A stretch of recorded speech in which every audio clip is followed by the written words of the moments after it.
Hello everyone, it's Sammy. Today I'm going to teach you how to use SUMIF. Let's say I'm tracking my finance. I want to know how much I spend on restaurants alone rather than everything. First, I'm going to type equal sign SUMIF, and then I'm going to open parentheses. You can press type. It will automatically does that for you. So, first thing you're going to select is where you want your criteria to be matched with. So in this case, my range will be the expense type. And then I'm going to press comma. And then now I'm going to select my criteria, which is in this case, restaurant, the word restaurant itself. And then I'm going to select where the function is going to add those numbers once they match the restaurants from the rows. So now I'm going to select that. I'm going to close the parentheses, and I'm going to click enter.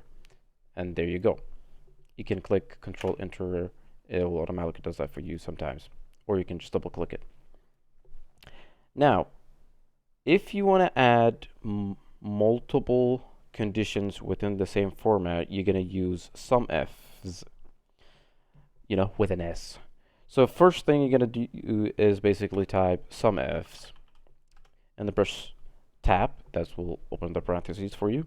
So in SUMIFs, it switches a little bit differently. So what you're going to do is select where you want to add first. So this is the range I want to add the numbers from. And now I'm going to be putting my criterias. So in this case, my criteria, my first one will be, I want it to be Chipotle. So I'm going to select the transaction range that I want to, the word from. And then my criteria. And then press comma again. And then select the second criteria range. And then the second criteria. And then close the parentheses. And click enter. And there you go. And that's how you use SUMIFs and SUMIFs. And thank you.